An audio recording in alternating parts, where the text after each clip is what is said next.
नमस्कार। आज अपन बात करेंगे हाइपरटेंशन, जिसको अपन बोलते हैं बीपी की प्रॉब्लम। क्या होती है बीपी की प्रॉब्लम और इस बीपी की प्रॉब्लम में होता क्या है, किसको अपन हाइपरटेंशन बोलेंगे, कितना बीपी को हाइपरटेंशन बोलेंगे, क्या इसके टाइप्स हैं और क्या इसके पीछे कारण है और कैसे अपन इसको ठीक करें और क्या इसका मेडिकली ट्रीटमेंट है, क्या इसको अपन क्योर कर सकते हैं कि नहीं कर सकते। ये जो पूरी चर्चा है, ये जो सारी नॉलेज है, इस नॉलेज के अंदर जो है अपन डिस्कस करने जा रहे हैं। तो सबसे पहले जो इंपॉर्टेंट बात है, पहली बात है व्हाट इज हाइपरटेंशन। आपका सवाल है हाइपरटेंशन क्या है। हाइपरटेंशन का मतलब है ब्लड प्रेशर जो है, आपका जो बीपी है, ब्लड प्रेशर से ये आपका बढ़ जाना, उसको अपन बोलते हैं हाइपरटेंशन। अब देखिएगा ब्लड प्रेशर जो है वो क्या है। अब इसको आपको समझने के लिए ब्लड प्रेशर क्या है। ब्लड प्रेशर का मतलब जो हार्ट ने ब्लड को पंप किया, हमारा जो हार्ट है, इस हार्ट ने पूरी बॉडी के अंदर जो लेफ्ट वेंट्रिकल है, ये पूरे शरीर के अंदर जो है ब्लड को सप्लाई देता है। ये जो ब्लड की सप्लाई है, ये जो ब्लड पंप आउट होता है, पंप आउट होने के बाद में पूरी जो बॉडी को है वो अपना ब्लड मिलता है।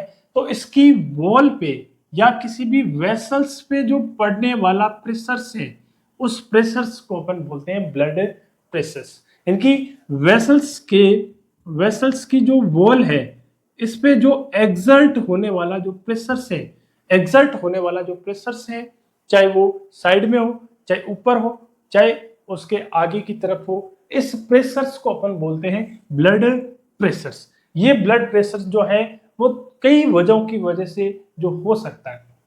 अब देखिएगा जो नॉर्मल जो अपना ब्लड प्रेशर है, नॉर्मल जो बीपी है, वो अपना बीपी होना चाहिए जो अपन जिसको बोलते हैं सिस्टोलिक और डायसिस्टोलिक। दो तरह का बीपी होता है, एक होता है सिस्टोलिक बीपी और एक डायसिस्टोलिक बीपी। सिस्टोलिक बीपी का मतलब है ये अपना जो हार्ट है, ये अपना जो हार्ट है, ये अपनी बॉडी में कितना ब्लड जो है प्रेशर से भेजता है। इनके अपना जो लेफ्ट वेंट्रिकल है, ये कितने प्रेशर के साथ में ब्लड को आगे भेजता है, इस प्रेशर को अपन बोलते हैं systolic blood pressure. Diastolic blood pressure का मतलब है हार्ट के अंदर जो है वापस इसको फिल करने के लिए कितना जो प्रेशर्स हैं, ये उस प्रेशर्स को अपन बोलते हैं डायसिस्टोलिक प्रेशर्स। अब आपको इसके बारे में नॉलेज होना चाहिए कि जो फेंकने का प्रेशर है वो हमेशा क्या होता है, ज्यादा होता है, आने का प्रेशर क्या होता है, कम होता है। ये आपने पढ़ा होगा सिस्टोलिक बीपी है वो 120/80 mm ऑफ एसजी। ये आपने पढ़ा होगा mm ऑफ एसजी, ये आपने पढ़ा है। 120 सिस्टोलिक ब्लड प्रेशर है और 80 जो है वो डायसिस्टोलिक प्रेशर है। mm ऑफ एसजी का मतलब है millimetre of mercury. Upon mercury से जो है, मर्करी से जो है वो इसका मेजरमेंट करते हैं, जिसको बोलते हैं स्पिग्नोमैनोमीटर। आपने इस तरीके का स्पिग्नोमैनोमीटर आपने हॉस्पिटल के अंदर देखा होगा। इसके अंदर जो है मर्करी की एक बॉल होती है।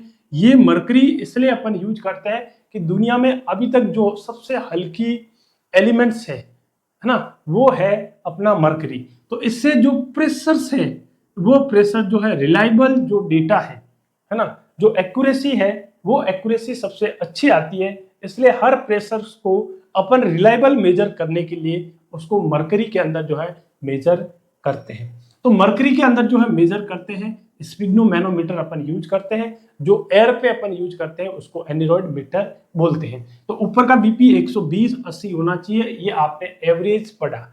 ये वो लोग बताते हैं जो आपको जनरल अवेयरनेस होना चाहिए।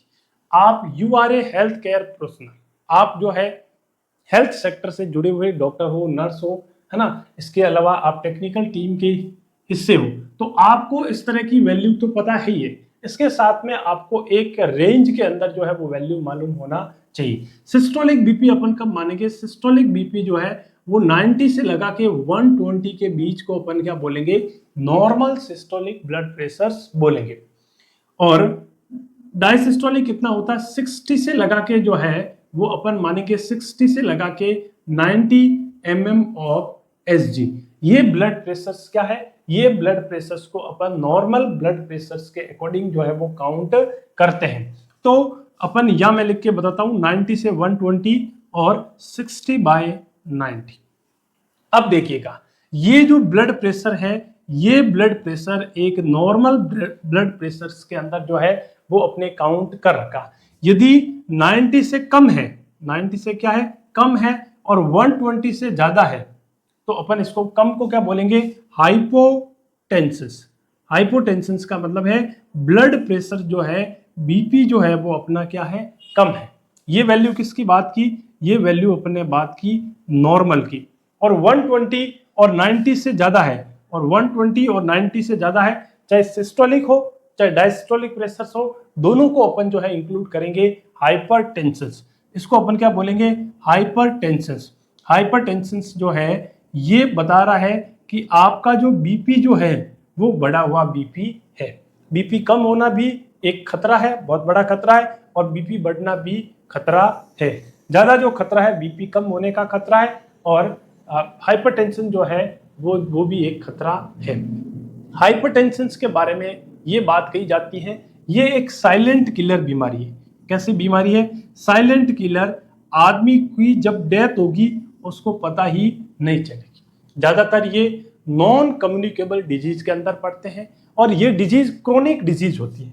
नॉन कम्युनिकेबल डिजीज होती है जो फैलती नहीं है, और क्रोनिक टाइप की जो डिजीज है, और परसिस्टेंस, लगातार जो है ब्लड प्रेशर जो है वो बढ़ा हुआ है, तो इसको अपन क्या बोलेंगे, हाइपरटेंशन बोलेंगे। साइलेंट किलर बीमारी इसलिए इसको बोला है क्योंकि ये जब ब्लड प्रेशर अपना बढ़ा हुआ होता है तो अपन की जो डेथ है वो साइलेंटली धीरे धीरे जो है हो जाती है। वो कैसे होती है मैं आपको बिल्कुल जो है वो एक देसी तरीके से बताता हूँ। मान लीजिएगा कोई एक फर्श है, ये पूरा एक एरिया है, इस पे आपको बोल दिया कि 500 ml जो ये ब्लड है, 500 ml जो ब्लड है या 500 ml जो फ्लूइड है, वॉल्यूम है, इसको पूरा सप्लाई देना। मान लीजिएगा ब्लड पंप करने का मतलब है हमारे जो वाइटल ऑर्गन है, जैसे लंग्स हो गया, हार्ट हो गया, ब्रेन हो गया, किडनी हो गया, इन ऑर्गन्स को, वाइटल ऑर्गन को ब्लड जो चाहिए, इसलिए अपना बॉडी जो है वो फंक्शंस करेगा। तो होता क्या है, ब्लड प्रेशर इतना तेज है कि इन ऑर्गन के पास जो है ब्लड जो है आसानी से नहीं पहुंचेगा। छोटी छोटी कैपिलरीज है, वहां से ब्लड जो है वो टर्न कर देगा, और इन जो वेसल्स के ऑर्गन्स को है, वो टिश्यूज को है, वो ब्लड नहीं मिलेगा, और ब्लड नहीं मिलने की वजह से धीरे धीरे वो क्या हो जाएंगे, वो इस्चीमिया हो जाएगा, और उसमें एक डेड जो है वो टिश्यू डेड होना वो है वो चालू हो जाएगा। इसलिए इसको साइलेंट किलर बीमारी बोलते हैं। इधर आइए एक बार समझिएगा कैसे होता है, फिर से समझिएगा 0 पॉइंट से। अब इस पानी को मुझे बोला है 500 ml जो ये पानी है इस पूरे एरिया को गीला करना है, तो मैं इस पे जोर से पानी गिराया, पानी उछल गया, और ये जो है एरिया इतना ही गीला हुआ। अब मैंने इसको धीरे धीरे ड्रॉप बाय ड्रॉप गिराया, है ना। जैसे अपन कहीं पे पानी डालना होता है तो अपन उस रिफिल के आगे अपनी अंगुली रख देते हैं और उसको अपन ऐसे स्प्रे करते हैं ताकि कम पानी के अंदर जो है वो पूरा एरिया को वाटर मिल जाए। तो सेम लाइक जितना ब्लड प्रेशर जो है वो नॉर्मल रहेगा, उतना किसी भी ऑर्गन को जो है उसका ब्लड सप्लाई इतना ही अच्छा होगा, और जितना अच्छा होगा उतना वो ऑर्गन अपना फंक्शंस कर पाएगा, और हमारा जो बॉडी है वो हेल्दी रह पाएगा। इसलिए हाइपरटेंशन को साइलेंट किलर जो है बीमारी अपन इंक्लूड करते हैं। तो अपने समझा बीपी क्या है। बीपी अब आपको पूछ ले ब्लड प्रेशर क्या है, तो आप बोले ब्लड प्रेशर सर एक ऐसी बीमारी है जो अपनी वेसल्स की वॉल पे जो प्रेशर एग्जर्ट हो रहा है, उस प्रेशर को एग्जर्ट जो नॉर्मल वैल्यू से ज्यादा एग्जर्ट हो रहा है, उस प्रेशर को अपन हाइपरटेंशन कह सकते हैं। अब इसके अगेन प्रॉब्लम हो सकती है, क्या प्रॉब्लम हो सकती है, वॉल्यूम ज्यादा हो सकता है, वेसल्स हार्ड हो सकती है ना। वॉल्यूम ज्यादा होने की वजह से भी प्रेशर बढ़ता है, वॉल्यूम बढ़ेगा तो प्रेशर बढ़ेगा। वेसल्स की वॉल जो है वो रिजिड हो गई है, हार्डनेस हो गई है, तो भी अंदर का प्रेशर बढ़ेगा।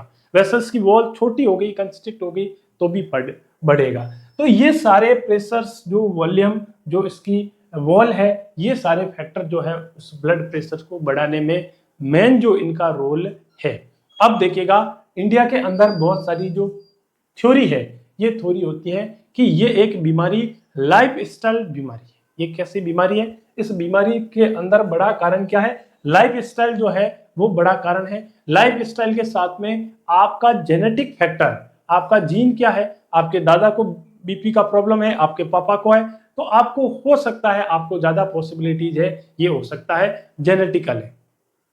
एज के अकॉर्डिंग हो सकता है, एज बढ़ने के साथ में बीपी का प्रेशर बढ़ सकता है। लाइफ स्टाइल आपकी हेल्दी नहीं है, आप अल्कोहल ले रहे हो, ज्यादा फैटी फूड खा रहे हो, कोलेस्ट्रॉल ज्यादा ले रहे हो, साल्ट ज्यादा ले रहे हो, तो ये आपको हो सकता है। आप एक्सरसाइज नहीं कर रहे हो, तो ये एक लाइफ स्टाइल जो है वो डिजीज है। अपना blood pressure, type of hypertension, hypertension के क्या टाइप्स है, क्यों जो बीपी है वो बढ़ जाता है, इसके पीछे क्या कारण है, क्या टाइप्स है, या किस तरीके से जो है वो हाइपरटेंशन बढ़ता है।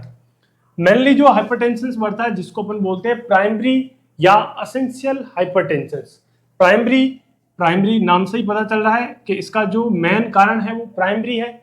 और एसेंशियल हाइपरटेंशन इसको अपन दूसरी भाषा में अनआइडेंटिकल हाइपरटेंशन भी बोलते हैं, या फिर अननोन हाइपरटेंशन जो है वो इसको बोला जाता है। अनआइडेंटिकल, अननोन हाइपरटेंशन, प्राइमरी हाइपरटेंशन या एसेंशियल हाइपरटेंशन। ये हाइपरटेंशन क्यों हो जाता है, ये हाइपर प्राइमरी हाइपरटेंशन जो है वो हो जाता है वैसो एक्टिव सबस्टेंस। हमारी बॉडी के अंदर वैसो एक्टिव जो हमारी आर्टरी है, ये आर्टरी जो है, आर्टियल जो है वो स्मूथ मसल्स, स्मूथ मसल्स या स्मूथ जो आर्टरियल है वो एक रिलैक्स हो जाएगी, और रिलैक्स हो जाने की वजह से जो है वो हमारा जो ब्लड प्रेशर है वो बढ़ सकता है, या अपन उसको बोल सकते हैं जो वैसो एक्टिव, वेसल्स को क्या करती है, एक्टिव करती है। स्पेशली जो है स्मूथ मसल्स रिलैक्सेशन जो होते हैं वो हमारे चीजों को वैसो एक्टिव कर देते हैं, और जिसकी वजह से बीपी बढ़ जाता है। दूसरा कारण बात करें, इंक्रीज कार्डियक आउटपुट। हमारा जो कार्डियक आउटपुट है, हार्ट जो कार्डियक आउटपुट है ये ज्यादा देने की वजह से हो सकता है, या फिर हमारा जो वेसल्स जो है, जो आर्टरी है, ये क्या हो जाएगी, आर्टरी के कंस्ट्रिक्शन हो जाने की वजह से, इनका सरफेस एरिया, अंदर का डायामीटर छोटा हो जाने की वजह से इसका जो प्रेशर है वो बढ़ जाएगा और हाइपरटेंशन हो जाएगा। या फिर अपन सोडियम का इंटेक ज्यादा कर रहे हैं, सोडियम जो है NaCl जो नमक ज्यादा ले रहे हैं, और नमक क्या करता है, ये हमारी बॉडी के अंदर वाटर को रिटेंशन करता है, जिसकी वजह से बॉडी में वाटर ज्यादा होगा, और वाटर की वजह से वॉल्यूम ज्यादा होता है। एक तो सीधा इसका जो लॉजिक है वो है वॉल्यूम के साथ, वॉल्यूम जो है बढ़ जाएगा, जब वॉल्यूम बढ़ जाएगा तो बीपी जो है वो क्या हो जाएगी, इंक्रीज हो जाएगी।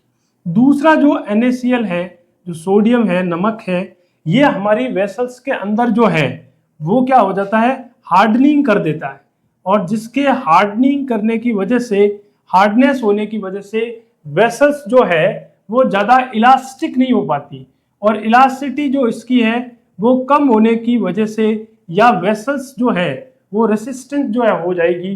क्यों हो जाएगी, क्योंकि इसके अंदर जो है वो नमक जम गया है, और इसकी वॉल पे अब जो है वो इसका इलास्टिसिटी नहीं होगा, इसकी वजह से भी बीपी बढ़ जाता है। फिर जो कारण की बात करते हैं, इंसुलिन रेसिस्टेंस। इंसुलिन रेसिस्टेंस जो है आपने सुना होगा, जिसको बीपी का प्रॉब्लम है उसको शुगर का प्रॉब्लम है, जिसको शुगर का प्रॉब्लम है उसको बीपी का प्रॉब्लम है।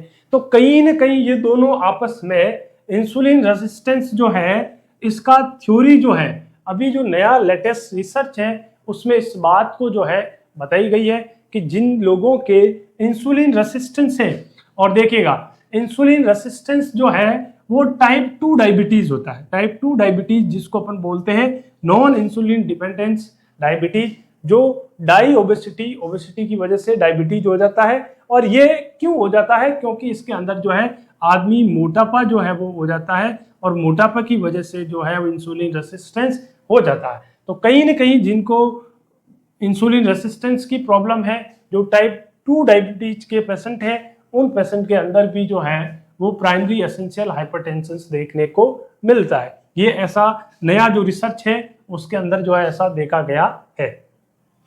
फिर जिस पेशेंट की फैमिली हिस्ट्री है या फिर जेनेटिक टेंडेंसी है, उसके जेनेटिकल हिस्ट्री है बीपी का प्रॉब्लम होने का, तो उन पेशेंट्स के अंदर जो है वो टेंडेंसी रहती है, संभावना रहती है प्राइमरी एसेंशियल हाइपरटेंशन की। तो ये सारे अपन ने चर्चा की प्राइमरी हाइपरटेंशन जो है वो क्या होता है। तो बात करते हैं सेकेंडरी हाइपरटेंशन के बारे में। सेकेंडरी हाइपरटेंशन अपन उसको बोलेंगे जिसका जो कोज है वो हमें पता है, आइडेंटिकल है, जिसको अपन नॉन जानते हैं, और इसकी एक लंबी लिस्ट है। सेकेंडरी हाइपरटेंशन जो है वो किन किन वजहों से होता है। तो सेकेंडरी हाइपरटेंशन जो है इसको अपन दूसरी भाषा में आइडेंटिकल या फिर अपन इसको नॉन हाइपरटेंशन जो है वो बोलते हैं। ये किसकी वजह से हो रहा है, ये एक लंबी लिस्ट है, उस लिस्ट की वजह से हो सकता है। जैसे मान लीजिएगा अपनी बॉडी के अंदर रीनल प्रॉब्लम है। किसका प्रॉब्लम है, रीनल का प्रॉब्लम है। हमारी जो रीनल है, हमारी जो किडनी है, किडनी को अपन क्या बोलते हैं, रीनल। रीनल के पास क्या आता है, ये हमारे हार्ट से जो 25 से 30% जो कार्डियक आउटपुट आता है ना, वो किस लिए आता है, फिल्ट्रेशंस के लिए। कार्डियक आउटपुट जो है वो 25 से 30% किडनी के पास आता है, और किडनी के पास में आके क्या करता है, इसको काम दे रखा है फिल्ट्रेशंस का। अब कई बार क्या होता है, इतना सारा जो ब्लड आ रहा है, ये ब्लड जो किडनी है इसके अंदर कोई भी नेफ्रॉन, इसका जो स्ट्रक्चरल और फंक्शनल यूनिट है, नेफ्रोपैथी हो रखा है। क्या हो रखा है, नेफ्रोपैथी हो रखा है, या फिर नेफ्राइटिस हो रखा है। किडनी के अंदर कोई प्रॉब्लम है, ग्लोमेरुलोनेफ्राइटिस हो रखा है, या फिर कोई एक्यूट या क्रोनिक किडनी डिजीज प्रॉब्लम है, उनकी वजह से किडनी जो है फिल्ट्रेशन नहीं कर पा रही है, और ब्लड जो है वो वॉल्यूम बढ़ रहा है किसका, वेस्ट जो है वो अपन क्या नहीं कर पा रहे हैं, फिल्ट्रेशन नहीं कर पा रहे हैं, जिसकी वजह से फ्लूइड जो है वो अपनी बॉडी में क्या हो रहा है, रिटेन्ड हो रहा है, और फ्लूइड रिटेन्ड होने की वजह से वॉल्यूम बढ़ रहा है, और वॉल्यूम बढ़ने की वजह से बीपी का प्रॉब्लम हो रहा है, और रीनल में प्रॉब्लम होने की वजह से अपना बीपी बढ़ता है। एक बड़ी कारण ये है। दूसरी बात करते हैं, दूसरा जो प्रॉब्लम होता है वो होता है अपने एंडोक्राइन प्रॉब्लम, एंडोक्राइन डिसऑर्डर। तो एंडोक्राइन डिसऑर्डर की वजह से भी अपने प्रॉब्लम हो सकता है। जैसे अपनी बॉडी के अंदर किडनी के ऊपर एक छोटा सा ग्लैंड होता है जिसको बोलते हैं एडिनल ग्लैंड। क्या बोलते हैं इसको, एडिनल ग्लैंड। एडिनल ग्लैंड को मैं यदि आपको जूम करके बताऊं तो इसके दो हिस्से हैं, एक बाहर वाला कॉर्टेक्स हिस्सा है और अंदर वाला मेडुला हिस्सा है। तो मेडुला वाले हिस्से के अंदर कई बार जो है ट्यूमर का फॉर्मेशन हो जाता है, या फिर मेडुला के अंदर कोई तरीके का अब नॉर्मल ग्रोथ हो गई है, और मेडुला का जो मेन काम है वो होता है एपिनेफ्रिन, या फिर अपन उसको बोलते हैं नॉर एडीआर या एड्रेनलिन, ये हार्मोन रिलीज करते हैं। अब ये हार्मोन ट्यूमर बढ़ने की वजह से ये हार्मोन भी ज्यादा बनने लग गया, और ये हार्मोन ज्यादा बनने की वजह से हमारा हार्ट रेट जो है वो बढ़ जाएगा, कार्डियक आउटपुट जो है वो बढ़ जाएगा, और इसकी वजह से जो है हाइपरटेंशन की प्रॉब्लम हो सकती है।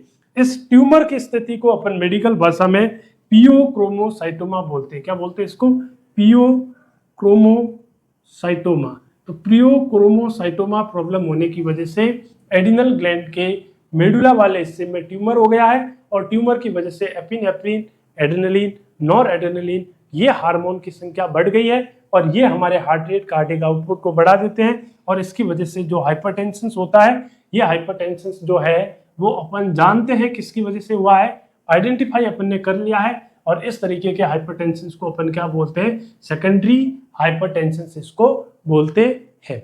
या फिर प्रॉब्लम कहाँ हो जाए, या फिर थायराइड ग्लैंड के अंदर प्रॉब्लम हो जाए।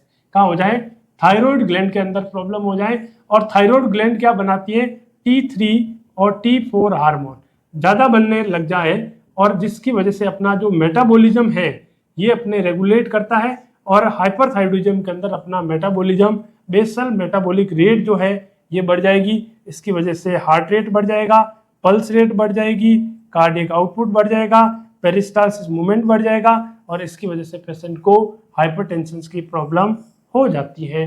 तो हाइपरथायरॉइडिज्म में वाले पेशेंट को भी प्रॉब्लम हो सकती है। हाइपोथायरॉइडिज्म भी प्रॉब्लम को क्रिएट करवा सकते हैं। कई बार जो है हाइपोथायरॉइडिज्म की वजह से T3 T4 हार्मोन कम बनेंगे, कम बनने की वजह से कम होगा तो ये अपने कहीं ना कहीं बॉडी के अंदर जो फ्लूइड है वो रिटेंशन हो जाता है, जिसको अपन बोलते हैं myxoedema coma. Myxoedema coma के अंदर फ्लूइड रिटेंशन हो जाता है।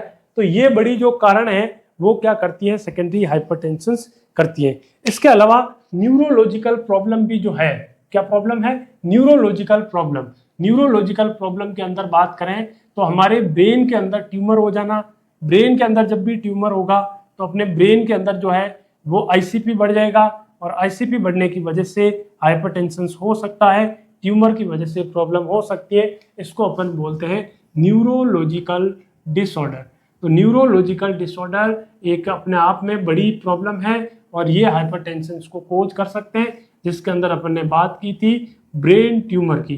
तो ब्रेन ट्यूमर होने की वजह से इंक्रीज आईसीपी, आईसीपी भी बढ़ सकता है। इसके अलावा ब्रेन के अंदर कई तरह की पैथोलॉजी जो है वो इसको कारण को कोज करवा सकती है आईसीपी बढ़ने की वजह से। या फिर अपन उसको बोल सकते हैं स्लीप एपनिया। किसी को क्या हो रखा है, स्लीप एपनिया की प्रॉब्लम होती है, उसको भी अपन ने हाइपरटेंशन करवा सकता है। तो ये प्रॉब्लम हो सकती है। इसके अलावा कुछ मेडिकेशंस क्या प्रॉब्लम करवा सकती है, कुछ जो दवाई है, मेडिकेशंस है, जैसे अपने बात करें एनएसआईडीज ग्रुप की जो दवाई है, नॉन स्टेरॉइड एंटी इंफ्लेमेटरी जो ड्रग्स है, ये ड्रग्स क्या करवा सकती है, लंबे समय तक उपयोग करने से हाइपरटेंशन की प्रॉब्लम हो सकती है। या फिर जो एंटी डिप्रेसेंट दवाई ले रहा है, डिप्रेशन की जो दवाई ले रहा है, उसकी वजह से भी प्रॉब्लम हो सकती है। और पेशेंट कोई हार्मोन थेरेपी पे है, जैसे एस्ट्रोजन हार्मोन ले रहा है, तो एस्ट्रोजन हार्मोन क्या करता है, स्मूथ मसल्स को रिलैक्स करता है, और इसकी वजह से भी जो है हाइपरटेंशन हो सकता है। तो ये प्रॉब्लम जो है वो मेडिकेशंस करवाती है।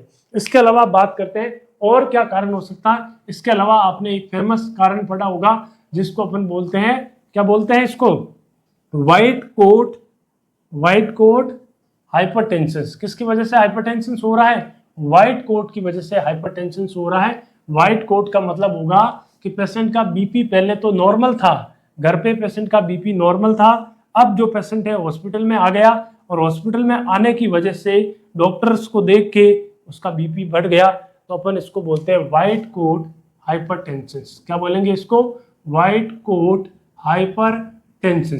व्हाइट कोट हाइपरटेंशन के पेशेंट के होम पे बीपी जो है वो क्या था, नॉर्मल था, और हॉस्पिटल पे आने पे पेशेंट का क्या हो गया, बीपी जो है वो क्या हो गया, बढ़ गया। किसकी वजह से, जो हेल्थ केयर वर्कर है, प्रोवाइडर है, डॉक्टर नर्स है, उनकी देखने की वजह से, या इस तरह की एंजाइटी होने की वजह से उसका बीपी बढ़ा है। तो ऐसी बीपी को बोलते हैं white coat hypertension.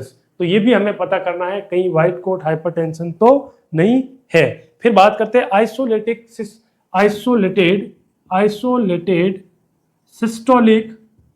Systolic hypertension. इसका मतलब क्या होगा, इसका मतलब ये होता है कि हाइपरटेंशन जो है वो क्या होता है, आइसोलेटेड का मतलब एक वैल्यू जो है वो बढ़ा हुआ है। एक वैल्यू कौन सा आता है, दो वैल्यू होते हैं, सिस्टोलिक और डायसिस्टोलिक। ब्लड प्रेशर में क्या होता है, सिस्टोलिक और डायसिस्टोलिक। आइसोलेटेड के अंदर क्या हो गया, सिस्टोलिक जो ब्लड प्रेशर है 140 mm ऑफ एचजी से क्या हो गया, ज्यादा हो गया, और डायस्टोलिक जो है वो रिमेन्स क्या है, नॉर्मल वैल्यू है इनकी, उसका वैल्यू 90 mm ऑफ एचजी से कम है। इस तरह के हाइपरटेंशन को अपन क्या बोलेंगे, आइसोलेटेड सिस्टोलिक हाइपरटेंशन जो है वो बोलेंगे।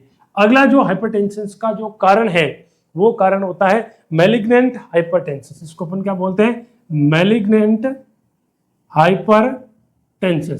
मैलिग्नेंट हाइपरटेंशन क्या होता है, इस हाइपरटेंशन के अंदर जो है वो सिस्टोलिक ब्लड प्रेशर तो क्या रहता है, सिस्टोलिक ब्लड प्रेशर रिमेन जो है वो सेम होता है। डायस्टोलिक प्रेशर क्या हो जाता है, डायसिस्टोलिक जो प्रेशर है ये प्रेशर क्या हो जाएगा, बढ़ जाएगा, इतना बढ़ जाएगा, धीरे धीरे बढ़ रहा है और नॉन रिकॉर्डेबल हो रहा है। अपन उसको क्या नहीं कर सकते, रिकॉर्ड नहीं कर सकते, क्योंकि ये प्रेशर अराइज होता जा रहा है, और इस तरह के प्रेशर बढ़ने की वजह से इमरजेंसी जो है वो पेशेंट के अंदर क्रिएट हो सकती है, इमरजेंसी हो सकता है, ऐसे पेशेंट को भर्ती करना पड़ेगा। और इस तरीके के डायस्टोलिक बीपी बढ़ना, इतना बढ़ना कि बहुत ज़्यादा बढ़ रही है, नॉन रिकॉर्डेबल हो रही है, और पेशेंट में इमरजेंसी क्रिएट कर रही है, तो इस तरह के हाइपरटेंशन को अपन बोलेंगे मैलिग्नेंट हाइपरटेंशन जो है वो अपन इसको बोलने वाले हैं। तो ये अपन ने हाइपरटेंशन के बारे में बात की थी, क्या क्या हाइपरटेंशन के कारण हैं, इन कारणों की अपन ने चर्चा की सारे लॉजिक के साथ में। अब अपन चर्चा करेंगे हाइपरटेंशन होने के पीछे कौन कौन से रिस्क फैक्टर, हाइपरटेंशन के risk factor mainly two types है। एक जो मॉडिफाई कर सकते हैं, दूसरा जो है मॉडिफाई अपन नहीं कर सकते। मॉडिफाई का मतलब है कि जिन फैक्टर को अपन चेंज कर सकते हैं और जिनको अपन चेंज नहीं कर सकते उनको अपन बोलेंगे नॉन मॉडिफाई फैक्टर। तो नॉन मॉडिफाई फैक्टर्स का मतलब है वो हमें चेंज नहीं किया जा सकता है। जैसे हमारा हिस्ट्री के अंदर अपना फैमिली हिस्ट्री है, फैमिली हिस्ट्री के अंदर जो है हाइपरटेंशन है। जैसे मान लीजिएगा यूनिफैक्टर का मीन्स क्या हो गया कि भाई जिस व्यक्ति को हाइपरटेंशन होने का खतरा है उसके मदर को भी है हाइपरटेंशन का हिस्ट्री और उसके फादर को भी हिस्ट्री है। तो इससे होने वाली संतान को, उनसे होने वाले उनकी आगे नेक्स्ट जनरेशन को हाइपरटेंशन होने का खतरा है।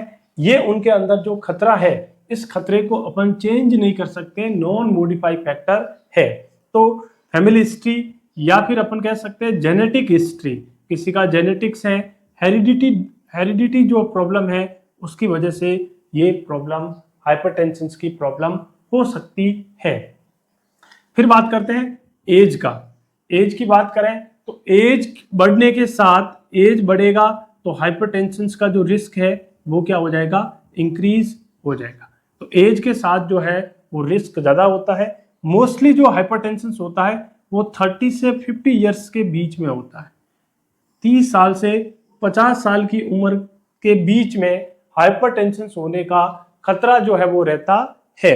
इसके अलावा अपन बात करें कि भाई कौन से एज में सबसे ज़्यादा जो है वो रिस्क रहता है।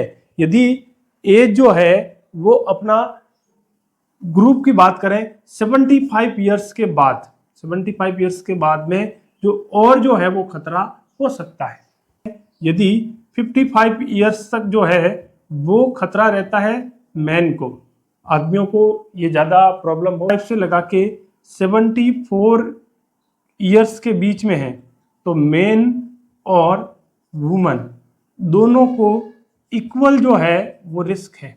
दोनों को क्या है, इक्वल जो रिस्क है। 55 ईयर्स से पहले जो है मैन को ज़्यादा खतरा है और 55 टू 74 ईयर्स के बाद में जो है वुमेन्स को, 74 ईयर्स के बाद में ज़्यादा जो रिस्क है वो किसको रिस्क है, फिर जो ज़्यादा रिस्क है वो वुमेन को है। तो ये जेंडर के साथ जो है वो अपन ने रिस्क फैक्टर को पढ़ा है। वापस समझिएगा एक बार क्या कहना चाह रहा हूँ। एज के अकॉर्डिंग जो है, एज बढ़ेगी तो हाइपरटेंशन की प्रॉब्लम बढ़ेगी। एज की स्पेसिफिक बात करें 30 टू 50 ईयर्स के अंदर जो हाइपरटेंशन होने का खतरा रहता है ये सबसे ज्यादा खतरा रहने वाली उम्र है। फिर बात कर रही है अपने जेंडर के बारे में। जेंडर के बारे में बात की, 55 ईयर्स से पहले जो है वो ज्यादा रिस्क किसको रहता है, मेल को ज्यादा रिस्क रहता है फीमेल की तुलना में। 55 टू 74 ईयर्स के अंदर जो है मेल और वुमन दोनों को बराबर खतरा रहता है और 74 ईयर्स के बाद जो है वो वुमेन्स को ज्यादा ग्रेट जो रिस्क है वो वुमन को ज्यादा है।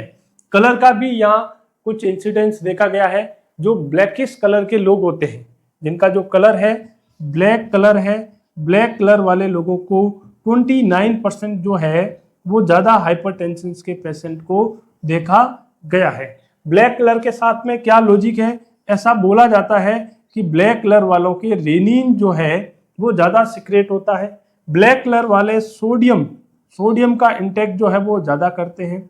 जब सोडियम का इंटेक ज्यादा करेंगे तो उसको बीपी का प्रॉब्लम होने का खतरा है। रेनिन इनकी बॉडी से ज्यादा रिलीज होंगे, तो रेनिन इसकी बॉडी से ज्यादा रिलीज होगा तो इनको जो है वो इस बात का खतरा है। दोनों को खतरा है, चाहे ब्लैक फीमेल हो चाहे मेल हो, दोनों को बराबर जो है वो खतरा बताया गया है। इक्वली जो है वो रिस्क रहता है ब्लैकिश लोगों के लिए।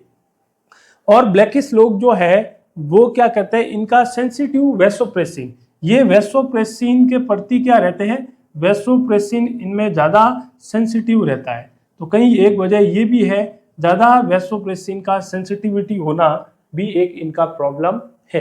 तो ये अपन ने प्रॉब्लम की बात की थी जिसको अपन बोलता नॉन मॉडिफाइड फैक्टर। अब बात करते हैं modified factor, modifiable factor. Modifiable factor का मतलब है अपन इसको चेंज कर सकते हैं। चेंज करने के लिए अपने पास में सबसे जो हाइपरटेंशन का रिस्क रहता है स्ट्रेस वाला, तो स्ट्रेस को अपन रिड्यूस किया जा सकता है।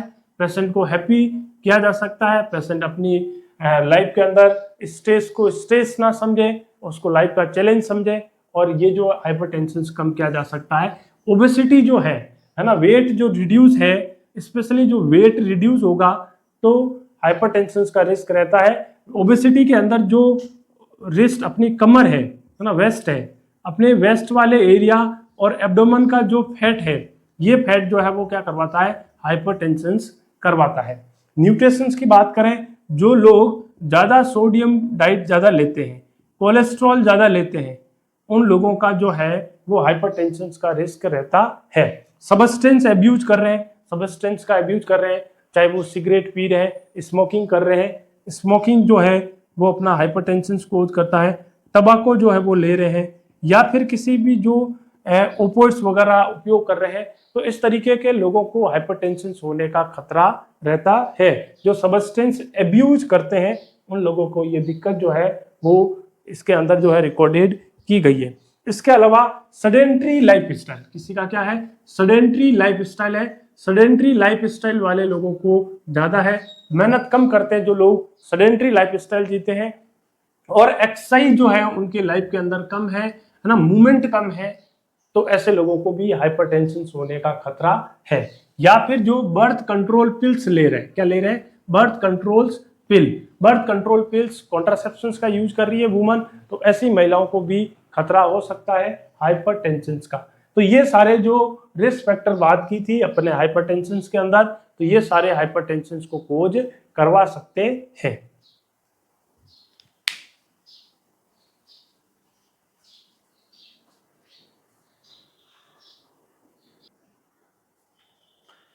क्लासिफिकेशंस की बात करें, हाइपरटेंशन को क्लासिफाइड कर रखा है अपने 3 कैटेगरी पे, माइल्ड, मॉडरेट, सीवियर। किस बेसिस पे कर रखा है, ये अपन ने बेसिस बना रखा है diastolic blood pressure.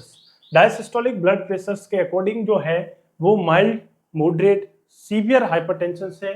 Mild hypertension का मतलब है अभी जो बीपी बढ़ा हुआ है वो ज्यादा बीपी नहीं बढ़ा हुआ है, अपना जो डायसिस्टोलिक जो ब्लड प्रेशर है उसकी वैल्यू 90 से ज्यादा आ रही है, 90 से ज्यादा और 104 mm ऑफ Hg के बीच में है, तो इस तरह के हाइपरटेंशन को अपन माइल्ड हाइपरटेंशन जो है वो इसको बोलेंगे। दूसरी बात करते हैं मॉडरेट हाइपरटेंशन। मॉडरेट हाइपरटेंशन का मतलब है 105 105 mm ऑफ Hg से लगा के 114 114 mm ऑफ Hg जो है वैल्यू को अपन ने क्या बोला, मॉडरेट। प्रॉब्लम अभी बढ़ा हुआ है पर इतना भी नहीं बढ़ा हुआ है, बीच का वैल्यू जो है बढ़ा हुआ है।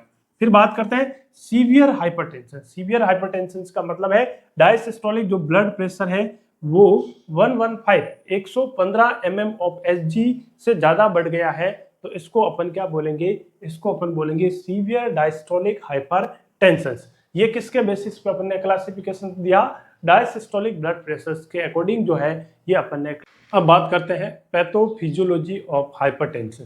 एसेंशियल या प्राइमरी हाइपरटेंशन की क्या पैथोफिजियोलॉजी है, किस तरीके से अपनी बॉडी के अंदर जो है ब्लड प्रेशर बढ़ सकता है और किस तरीके से जो है वो कम हो सकता है, तो इसके बारे में बात करते हैं। मेनली जो 4 फैक्टर हैं वो हाइपरटेंशन के अंदर जो है वो रोल अपना अदा करते हैं। फर्स्ट जिसका रोल है आर्ट्रियल, बैरो और कीमो रिसेप्टर। अपने आर्ट्रियल और बैरो कीमो रिसेप्टर जो है वो लगे होते हैं, कहाँ लगे हुए होते हैं, अपने लेफ्ट वेंट्रिकल के अंदर, कैरोटिड साइनस के अंदर होते हैं और एरोटा के अंदर होते हैं।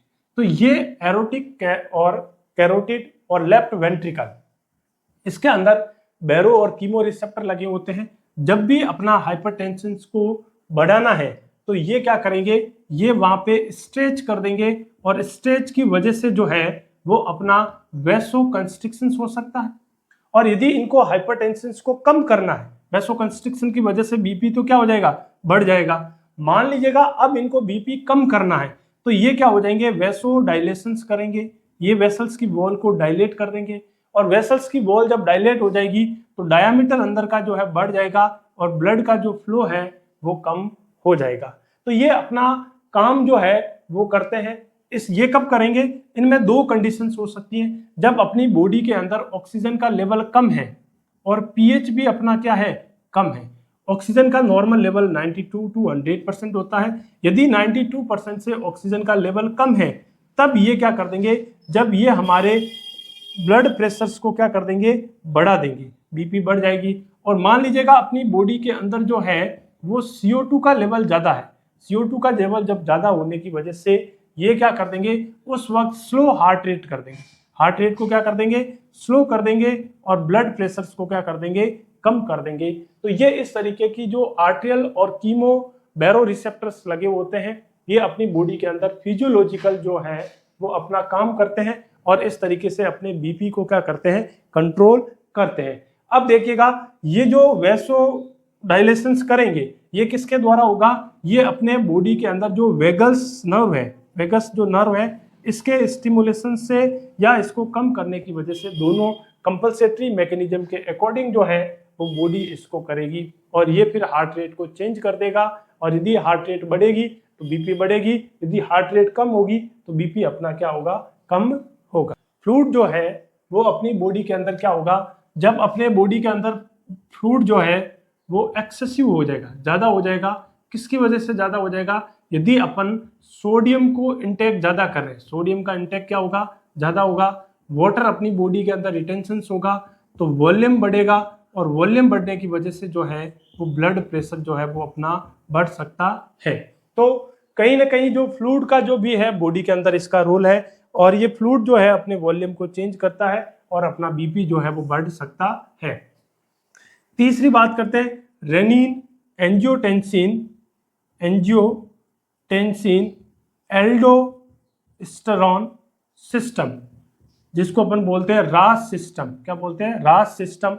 रेनिन एंजियोटेंसिन एल्डोस्टेरोन सिस्टम जब अपने किडनी के पास में कार्डियक आउटपुट कम आता है, कार्डियक आउटपुट जो है 25 टू 30% जो किडनी के पास में कार्डियक आउटपुट आता है, और किडनी के पास में कार्डियक आउटपुट कम आने की वजह से किडनी जो है वो एल्डोस्टेरोन को रिलीज करेगी और ये एंजियोटेंसिन को रिलीज करेगी। एंजियोटेंसिन जो है फर्स्ट सेकंड में कन्वर्ट होगा और सेकंड में कन्वर्ट होने के बाद में उस बीपी को रेगुलेशंस करेगा। तो ये रास सिस्टम भी अपने बीपी को एक तरीके से बात करें तो रेगुलेशंस करने में मदद करता है। यदि अपना रास सिस्टम फेल हो गया है तो अपनों को हाइपरटेंशन की प्रॉब्लम हो सकती है। फोर्थ नंबर बात करें, फोर्थ नंबर बात करते हैं, फोर्थ नंबर के अंदर बात करते हैं auto regulations of arterial. Auto regulations of arterial, अपनी आर्टरी जो है वो ऑटो रेगुलेशंस करते हैं। देखो असल में जो ब्लड प्रेशर्स का खेल है ये खेल अपनी वेसल्स का है। यदि अपने वेसल्स के अंदर इलास्टिसिटी है, वेसल्स के अंदर इस तरीके के हार्मोन्स हैं, या इसके अंदर जो एडेप्टिविटी है, फ्लेक्सिबिलिटी है, जब भी प्रेशर ज्यादा होगा तो ये डायलेट हो जाएगी, बीपी की प्रॉब्लम नहीं होगी। जब प्रेशर कम होगा कंस्ट्रिक्ट हो जाएगी। तो ये ऑटो रेगुलेशन सिस्टम यदि फेल हो जाए तो हाइपरटेंशन की प्रॉब्लम हो सकती है। तो अपन ने चर्चा की 4 बड़े जो कारण हैं वो प्राइमरी हाइपरटेंशन को कोज करवा सकते हैं। पहला बात अपन ने क्या था कि अपने बॉडी के अंदर बैरो रिसेप्टर, कीमो रिसेप्टर लगे होते हैं, ये यदि अपना सही से काम करें तो ये ब्लड प्रेशर को रेगुलेट कर देते हैं। दूसरी अपन ने बात की थी फ्लूइड का। यदि अपनी बॉडी के अंदर इस तरीके का किडनी के अंदर मैकेनिज्म है, जब अपन सोडियम ज्यादा लेंगे तो फ्लूइड अपने पास ज्यादा होगा। तो अपने एक फ्लूइड का बैलेंस करके चलेंगे तो अपना ब्लड प्रेशर क्या रहेगा, मेंटेन रहेगा। तीसरी अपन लोगों ने बात की थी कि ये रास सिस्टम जो है ना, रेनिन एंजियोटेंसिन एल्डोस्टेरोन सिस्टम है, ये अपने ब्लड प्रेशर को कंट्रोल करता है। फिर अपन ने बात की ऑटो रेगुलेशन, जो आर्टरीज के अंदर जो ऑटो रेगुलेशन सिस्टम होता है, यदि ये फेल कर जाए तो अपना ब्लड प्रेशर भी जो है वो अफेक्ट कर सकता है। अब बात करते हैं सेकेंडरी हाइपरटेंशन की क्या पैथोफिजियोलॉजी है। तो सेकेंडरी हाइपरटेंशन जो है वो अपन ने बात की थी, इसका जो वजह है, कोज को अपन ने क्या किया, आइडेंटिकल किया, जिसको अपन पहचानते हैं, जिसको अपन जानते हैं, उसकी वजह से जो कारण है उसकी वजह से हाइपरटेंशन हुआ। जिसके अंदर अपन ने बात की थी कि किडनी के अंदर जो प्रॉब्लम होने की वजह से किडनी अपना फिल्ट्रेशन का काम नहीं करेगी तो फ्लूइड वॉल्यूम ओवरलोड हो जाएगा तो बीपी बढ़ जाएगी। तो अपन को कारण भी कौन से ठीक करने हैं, अब फिर जो है वो हमें किडनी को ठीक करना पड़ेगा। यदि सीकेडी है तो हमें डायलिसिस करना पड़ेगा और पेशेंट्स को जो है मेडिकेशंस देना पड़ेगा, कोज को ठीक करना पड़ेगा। फिर बात की थी अपन ने एंडोक्राइन सिस्टम के अंदर, एंडोक्राइन सिस्टम के अंदर आपने बात की थी एडिनल ग्लैंड के दो हिस्से पड़े थे, अंदर वाले को मेडुला बोला। जब मेडुला के अंदर प्रॉब्लम हो जाती है उस प्रॉब्लम को अपन ने बोला पियोक्रोमोसाइटोमा। पियोक्रोमोसाइटोमा के अंदर एड्रेनलिन, नॉर एड्रेनलिन, एपिनेफ्रिन जो है वो रिलीज ज्यादा हो जाएंगे और इसकी वजह से हार्ट रेट जो है ज्यादा बढ़ जाएगी। तो हमें इसको ऑपरेशन करके इसको ट्रीट करना है। यदि अपने कॉर्टेक्स वाले हिस्से के अंदर प्रॉब्लम हो जाए, जिसको अपन ने बोला था कि कोर्टिसोल्स का हार्मोन लेवल बढ़ जाएगा, जिसके अंदर कुशिंग सिंड्रोम है, तो ये हमें इन कोज को जो है वो हमें ठीक करना है। इसके अलावा आपने फिर बात की थी नर्वस सिस्टम की। तो नर्वस सिस्टम की जो प्रॉब्लम है, जैसे मान लीजिएगा किसी का आईसीपी बढ़ा हुआ है तो हमें उसका आईसीपी ठीक करना है। ब्रेन के ट्यूमर है, ब्रेन में ट्यूमर है, उसकी वजह से हाइपरटेंशन है, तो हमें वो कोज जो है, कारण जो है, उस कारण को जो है वो हमें ठीक करना है। या फिर अपन ने बात की थी मेडिकेशंस की।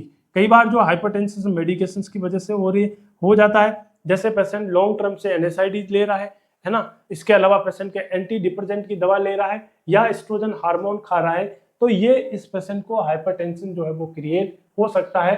तो ये पैथोफिजियोलॉजी भी इसके कोज के अकॉर्डिंग जो है वो अपन इसको ठीक करेंगे। अपन नेक्स्ट बात करेंगे क्लिनिकल मैनिफेस्टेशंस ऑफ हाइपरटेंशन। किसी भी पेशेंट को हाइपरटेंशन की प्रॉब्लम हो रखी है, बीपी बढ़ गया है, तो क्या उसके अंदर जो है वो लक्षण देखने को अपन को मिलेंगे। तो सबसे पहले पेशेंट को अपन ने इस बीमारी को साइलेंट किलर बिलाई है ना, अडल्ट्स के अंदर ये प्रॉब्लम होती है, इसको अपन ने बोला silent killer disease. Silent killer का मतलब है शुरुआत के अंदर कोई तरीके बॉडी के अंदर सिम्टम्स नहीं आएंगे, जिसको अपन एसिम्टोमेटिक्स बोलते हैं। एसिम्टोमेटिक्स रहेगा, पेशेंट को पता ही नहीं चलेगा कि उसकी बॉडी के अंदर इस तरह की बड़ी प्रॉब्लम है, और ये है ना अडल्ट के अंदर साइलेंटली पेशेंट की डेथ कर देता है यदि अपन ने इसको ट्रीट नहीं किया है। तो इसके अलावा ऐसे पेशेंट का यदि अपन फिजिकल एग्जामिनेशन करेंगे तो अपन उसके रेटिनल चेंजेस जो है वो अपन को देखने को मिलेगा। आई के अंदर जो है उसको चेंजेबल देखने को मिलेगा। आई के जो अराउंड है ये क्या मिलेगा, इधर पेपिलरी एडिमा देखने को मिलेगा। आंख के चारों ओर जो है एडिमा देखने को मिलेगा। रेडिश कलर की आंख हो जाएगी, रेडिश हो जाएगा, और कई बार जो है वो हेमरेज भी हो सकता है ना। आंख के पीछे जो एरिया है वो छोटी छोटी वेसल्स है, इस वेसल्स के अंदर जो है हेमरेज हो सकता है। इसके अलावा पेशेंट हमको ये भी बोल सकता है कि विजन के अंदर जो है प्रॉब्लम हो सकती है, तो विजन प्रॉब्लम हो सकती है, पेशेंट को दिखना कम हो सकता है, पेशेंट को वर्टिगो आ सकते हैं, आंखों के आगे जो है उस तरीके के एक पेशेंट को ऐसा चेंजेबल जो है ना, बोलते हैं दिन में तारे दिखना, तो दिन में तारे दिखने वाली जो बात है वो पेशेंट को हो सकती है। पेशेंट का विजन जो है वो जा सकता है, प्रॉब्लम हो सकती है, आंख के अंदर ब्लीडिंग हो सकती है, रेडिश कलर हो सकता है, और वहां पे सूजन जो है वो हमें देखने को मिल सकती है।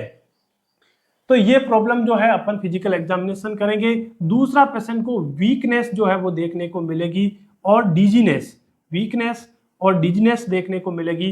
पेशेंट को वर्टिगो की भी प्रॉब्लम बताई, पेशेंट को चक्कर आएंगे, और पेशेंट के अंदर जो है किडनी का भी डैमेज होता है ना, लंबे समय से यदि है तो BUN level, blood urea in nitrogen का लेवल बढ़ जाएगा, और क्रिएटिनिन का भी लेवल क्या हो जाएगा, बढ़ जाएगा। तो ऐसे पेशेंट का अपन रिपोर्ट देखेंगे तो BUN का लेवल और क्रिएटिनिन का लेवल जो है पेशेंट को बढ़ेगा। पेशेंट को फ्लशेस बहुत आएंगे। फ्लशेस का मतलब है पेशेंट को ऐसे बार बार जो है वो फेस पे हॉट फील होना और फ्लशेस होना, ये भी एक हाइपरटेंशन की निशानी है। तो ये पेशेंट के अंदर जो है क्लिनिकल मैनिफेस्टेशन जो है देखने को मिलेंगे। इसके अलावा पेशेंट को आपको एपिस्टेक्सिस क्या देखने को मिलेगा, एपिस्टेक्सिस जो है पेशेंट को देखने को मिलेगा। एपिस्टेक्सिस का मतलब है नोजल ब्लीडिंग, या नोज के अंदर जो है ब्लीडिंग आती है, जिसको अपन नक्सीर बोलते हैं। ऐसे पेशेंट को एपिस्टेक्सिस हो सकती है। एपिस्टेक्सिस क्यों होगा कि अपने जो नाक के अंदर 5 आर्टरी एक जगह मिलती है और छोटी वेस्कुलर है, और ये इसका काम होता है वार्म करके अपने है ना एयर को भेजना। अब यहाँ पे प्रेशर ज्यादा होने की वजह से वहां पे रप्चर जो है वो देखने को मिल सकता है। इसके अलावा पेशेंट को आपको शिकायत आएगी, पाल्पिटेशंस बहुत रहेगा। क्या रहेगा, पाल्पिटेशंस। पाल्पिटेशंस का मतलब है पेशेंट का हार्ट बीट, खुद का ही हार्ट बीट खुद को ही सुनाई देना, है ना, खुद का ही हार्ट बीट खुद को ही सुनाई देना, उसको अपन बोलते हैं पाल्पिटेशंस। तो पाल्पिटेशन जो है पेशेंट के अंदर अपन को देखने को मिलेगा। इसके अलावा अपन पेशेंट का बीपी तो चेक कर ही रहे, बीपी का अपन ने क्लासिफिकेशन बता ही दिया है कि बीपी जब बढ़ेगा तो अपन उसको जो है प्रॉब्लम कहेंगे। इसके अलावा पेशेंट के अंदर वीकनेस के साथ में अपन ये भी कह सकते हैं धीरे धीरे पेशेंट को एक पैरालिसिस भी हो सकता है, पैरालिसिस होना या फिर पेशेंट को स्ट्रोक के अटैक आना। आज की जमाने में जब हाइपरटेंशन क्रोनिक होता है तो स्ट्रोक के मरीज जो है वो ज्यादा देखने को मिल सकते हैं। इसके अलावा ब्रेन में स्ट्रोक की वजह से रप्चर हो सकता है, हेमरेज हो सकता है या फिर इस्चेमिक अटैक आ सकता है ना। ट्रांजिशनल इस्चेमिक जो अटैक है ये हाइपरटेंशन के पेशेंट के अंदर रहता है। इसके अलावा अपन ने बात की थी साइलेंट किलर है, ये हर एक सिस्टम को जो है वो अफेक्ट करेगा। Complications of the hypertension, hypertension के क्या कॉम्प्लिकेशंस हो सकते हैं यदि किसी पेशेंट को क्रोनिक हाइपरटेंशन से लंबे समय तक उसको हाइपरटेंशन की प्रॉब्लम है, तो ऐसे पेशेंट के अंदर जो है अपन ने बात की थी स्ट्रोक के केस जो है वो देखने को ज्यादा मिल रहे हैं। स्ट्रोक आ सकता है पेशेंट को, स्ट्रोक के अंदर जो है हेमरेजिक स्ट्रोक आ सकता है पेशेंट को या फिर इस्चेमिक स्ट्रोक आ सकता है। इस्चेमिक का मतलब है lack of the O2, haemorrhagic का मतलब है rupture of the vessels, vessels का रप्चर हो जाना, उसको अपन हेमरेजिक स्ट्रोक बोलेंगे। इस्चेमिक यानी कि ऑक्सीजन का सप्लाई कम है क्योंकि ब्लड प्रेशर का फ्लो ज्यादा है, ऑर्गन के पास जो है वो ऑक्सीजन का सप्लाई नहीं मिल रहा है, जिसको अपन बोलते हैं ट्रांजिशनल इस्चेमिक अटैक।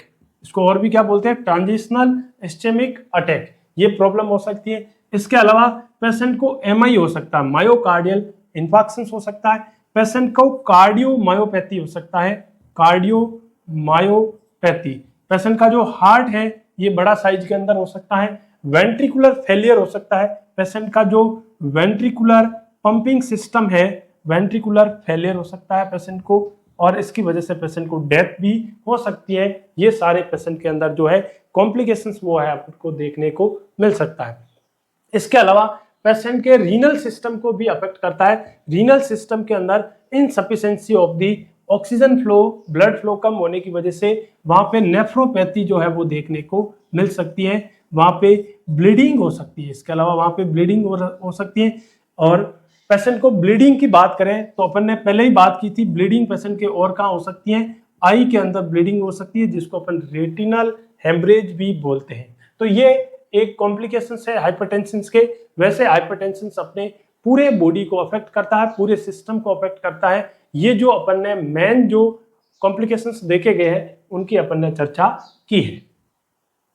इसके अलावा अपन बात करते हैं कि पेशेंट के अंदर ये प्रॉब्लम हो गई है तो अपन किस तरीके से इस पेशेंट को डायग्नोसिस करेंगे। तो नेक्स्ट अपना विषय रहेगा डायग्नोसिस ऑफ हाइपरटेंशन। तो हाइपरटेंशन को कैसे अपन डायग्नोसिस करेंगे।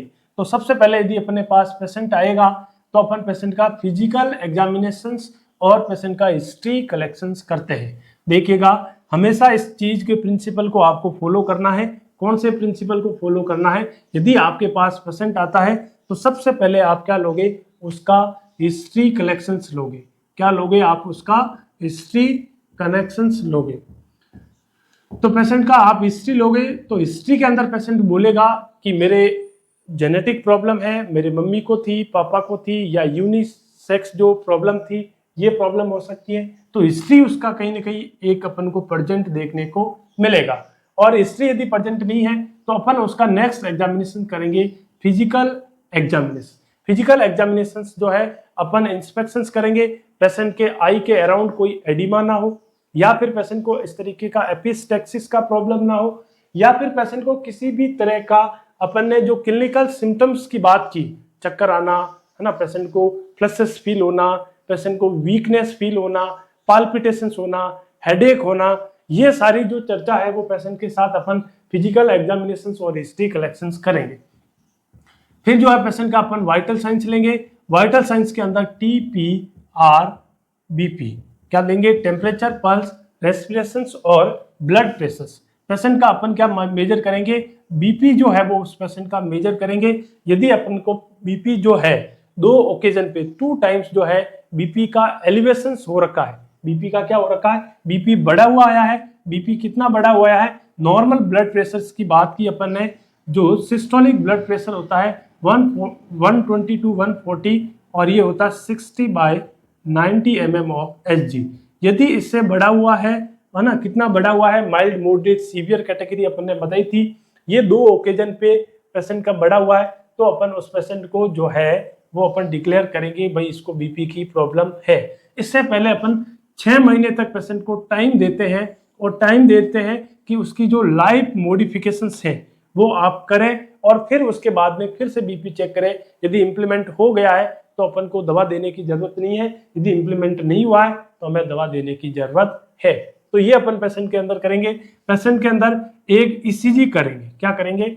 ईसीजी करेंगे, छाती का एक्सरे करेंगे, चेस्ट एक्सरे करेंगे। इसके अलावा पेशेंट का अपन किडनी फंक्शन टेस्ट करेंगे। किडनी फंक्शन टेस्ट के अंदर यदि पेशेंट के BUN लेवल बढ़ा हुआ है, ब्लड यूरिया नाइट्रोजन का लेवल बढ़ा हुआ है, या फिर पेशेंट के अंदर क्रिएटिनिन का लेवल बढ़ा हुआ है, तो ये इंडिकेट कर रहा है कि पेशेंट को हाइपरटेंशन की प्रॉब्लम हो सकती है। इसके अलावा पेशेंट का LFT करवाएंगे, लीवर फंक्शन टेस्ट करवाएंगे, SGOT, SGPT पेशेंट के बढ़े हुए होंगे तो हमें एक शक लग रहा है कि पेशेंट को कहीं ना कहीं हाइपरटेंशन की प्रॉब्लम है। तो ये अपन पेशेंट के अंदर टेस्टिंग जो है वो करवाएंगे, और पेशेंट के सिम्टम्स के अकॉर्डिंग जो पेशेंट ने अपन ने बात की थी क्या क्या प्रॉब्लम हो सकता है, जैसे ग्लैंड का प्रॉब्लम था, हाइपरथायरॉयडिज्म, हाइपोथायरॉयडिज्म था, तो अपन TSH कराएंगे, थायराइड फंक्शन टेस्ट करवाएंगे। इसके अलावा पेशेंट के किडनी में प्रॉब्लम था, किडनी का टेस्ट करवाएंगे, है ना। एंडोक्राइन ग्लैंड का प्रॉब्लम है जैसे एडिनल ग्लैंड, कॉर्टेक्स का, तो अपन उसका टेस्ट जो है पेशेंट को करवाएंगे। जो डॉक्टर को उसके सिम्टम्स के अकॉर्डिंग जो रिलायबल लगे, जो रिलेवेंट डेटा लगे, वो टेस्ट करवाएंगे, और उस टेस्ट करवाने के बाद में जो है उसका डायग्नोसिस अपन बनाएंगे कि पेशेंट के अंदर क्या क्या प्रॉब्लम है। तो ये प्रॉब्लम जो है पेशेंट के अंदर मुख्य तरह आपको देखने को मिलेगा। फिर जो है पेशेंट को अपन जो है वो मैनेजमेंट करेंगे। मैनेजमेंट की बात करें तो मैनेजमेंट भी 2 तरीके का है, जो मॉडिफाई रिस्क फैक्टर है या नॉन मॉडिफाई रिस्क फैक्टर है। तो जो मॉडिफाई रिस्क फैक्टर है वो अपन इसको क्या करेंगे, चेंज करेंगे। मॉडिफाई जैसे मान लीजिए पेशेंट का वजन बढ़ा हुआ है तो वेट को रिड्यूस कराएंगे। पेशेंट का जो लाइफ स्टाइल है वो लाइफ स्टाइल अच्छा नहीं है, सेडेंट्री है, तो अपन एक्सरसाइज, योगा, एरोबिक एक्सरसाइज, इस तरीके का अपन उसको रिकमेंडेशंस करेंगे। उसका न्यूट्रिशंस के अंदर इंप्रूवमेंट करेंगे, कोलेस्ट्रॉल उसका कम करेंगे, सोडियम डाइट, सोडियम जो है उसको अपन रेस्ट्रिक्ट या अवॉइड करेंगे। तो इस तरीके के जो अपन चेंजेबल है, जैसे मान लीजिए वो स्ट्रेस का पेशेंट है तो स्ट्रेस रिड्यूस करेंगे अपन, उसका स्ट्रेस रिड्यूस करने के लिए अपन उसको थेरेपी या इस तरीके का अपन उसको काउंसलिंग जो है पेशेंट के अंदर करेंगे। तो ये सारे जो मॉडिफाइड रिस्क फैक्टर है वो उसको अपन जो है वो चेंज कर सकते हैं। तो इसके अलावा पेशेंट मान लीजिएगा सब्सटेंस अब्यूज कर रहा है, तो सब्सटेंस अब्यूज में चाय एक्सेसिव ले रहा है, कॉफी, अल्कोहल, स्मोकिंग, तो ये पेशेंट को अपन उसको रेस्ट्रिक्शंस करेंगे, अबस्टेंस करेंगे कि भाई ये जो है वो आपको बीपी को एलिवेट कर सकते हैं। तो ये पेशेंट के अंदर जो है वो अपन लाइफ स्टाइल मॉडिफिकेशन जिसको बोलते हैं वो अपन करेंगे। इसके अलावा अपन बात करेंगे अब इस पेशेंट का ट्रीटमेंट कैसे किया जाए। अब देखिएगा बीपी का प्रॉब्लम जो बढ़ा हुआ है वो किसके साथ में है, फ्लूइड वॉल्यूम ज्यादा हो रहा है। तो फ्लूइड वॉल्यूम जब भी ज्यादा होता है तो अपन जो है उसको ऐसी दवाई देंगे जो पेशाब को ज्यादा करवाती है, डाईयूरेटिक जो है वो दवाई देंगे। जैसे पेशेंट का पेशाब ज्यादा निकल जाएगा, जब पेशाब निकल जाएगा तो वॉल्यूम उस पेशेंट का कम हो जाएगा, और वॉल्यूम जब कम हो जाएगा तो उसका बीपी जो है वो मैनेज हो सकता है। बीपी का जो दवाई है ये उसके सिम्टम्स को कम करती हैं, ये इसको जड़ से खत्म करने की अभी भी इसके पास में कोई दवाई नहीं है। अच्छा है, बचावी उपचार है, एक्सरसाइज कर दीजिएगा, मॉडिफाइड रिस्क फैक्टर है उसको चेंज कीजिएगा। इसके अलावा अपन डायूरेटिक थेरेपी देते हैं, thiazide diuretic actions, loop diuretic और पोटेशियम स्पेरिंग जो है दवाई देते हैं। इसके अलावा एड्रेजेनिक इनिबिटर जो है, बीटा ब्लॉकर जो है वो पेशेंट को देंगे। एंजियोटेंसिन कन्वर्टिंग की वजह से AC इनिबिटर है तो वो अपन उस प्रॉब्लम के अंदर दवाई देंगे। तो ये पेशेंट को अपन सिम्टोमेटिक जो है उसका ट्रीटमेंट करेंगे। तो ये अपन ने पूरी जानकारी हासिल की है, क्या होता है हाइपरटेंशन, इसके पीछे क्या कोज है, क्या रिस्क फैक्टर है, क्या इसके टाइप है, क्या इसके पीछे जो पैथोफिजियोलॉजी है, क्या इसके क्लिनिकल मैनिफेस्टेशन है, कैसे अपन इसको डायग्नोसिस करें, और क्या इसका ट्रीटमेंट, मैनेजमेंट और हेल्थ एजुकेशन जो है पेशेंट को अपन दे सकते हैं, जिसकी वजह से हाइपरटेंशन को कम किया जा सकता है। आई होप सो ये लेक्चर आपको अच्छा लगा है तो लाइक शेयर सब्सक्राइब कीजिएगा। जाते जाते मेरा एक क्वेश्चन है आपसे कि भारत में प्रति वर्ष हर साल हाइपरटेंशन की वजह से कितनी डेथ होती है, उसका आपको स्टैटिस्टिक्स डेटा जो है वो कमेंट बॉक्स में करके बताना है। हम फिर मिलेंगे एक नई वीडियो के साथ। बहुत बहुत धन्यवाद।